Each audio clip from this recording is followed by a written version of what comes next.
திருவனந்தபுரம் போனீங்கன்னா ஒரு ட்ரெடிஷ்னலாக ஓணம் சந்தை சாப்பிட்ணும்னு நினச்சிங்கன்னா அப்போ கண்டிப்பாக மதர்ஸ் வெஜ் பிளாஸாக வாங்க. இந்த ரெஸ்டாரண்ட்டில் 365 டேஸ் ஓணம் சந்தை தராங்க. இந்த restaurant Thiruvananthapuram central railway station bus stand பக்கத்துலேயே தான் அங்கே இருக்குது. இந்த ரெஸ்டாரண்ட் டிஃப்ரெண்ட் டைப் தோசை கூட அவைலபிளாக இருக்குது. நாங்கள் லன்ச் டைமில் போனதுனால ஓணம் சந்தை சாப்பிட்டோம். ஓணம் சந்தை ரேட்டு பார்த்தோன்னா 250 சார்ஜ் பண்ணுறாங்க. இதுவே ஸ்பெஷல்னால் 320 சார்ஜ் பண்ணுறாங்க. நீங்கள் ஈவினிங் டைம் வந்தால் தோசை ட்ரை பண்ணி பாருங்கள். 100 வெரைட்டிஸாக தோசை வச்சுருக்காங்க. இப்போ நம்ம ஓணம் சந்தையை பார்க்கலாம்.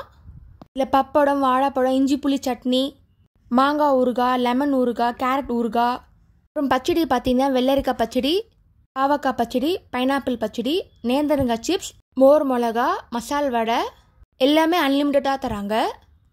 பைனாப்பிள் பச்சடி, அவியல், கேரட் பொரியல், உருளைக்கிழங்கு பொரியல், ரைஸ் நீங்கள் நார்மல் ரைஸையும் ஆட் பண்ணலாம், இல்லைன்னா கேரளா ட்ரெடிஷ்னல் புட்டரிசியும் ஆர்டர் பண்ணலாம்.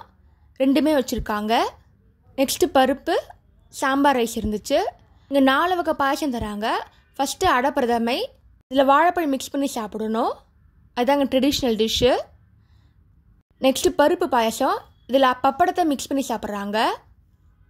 நெக்ஸ்ட்டு வீட் பாயசம், அதுக்கப்புறம் போலியில் சேமியா பாயசம், 4 வகை பாயசம்.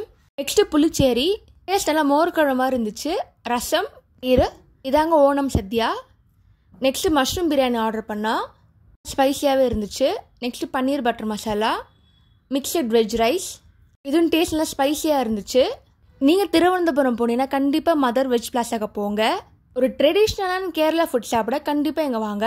இது என்னோட திருவனந்தபுரம் எபிசோட் நம்பர் 2. இதே மாதிரி நிறைய திருவனந்தபுரம் வீடியோஸ் யூடியூப் சேனல் போட்டிருக்கேன், அதையும் மறக்காமல் செக் பண்ணி பாருங்கள்.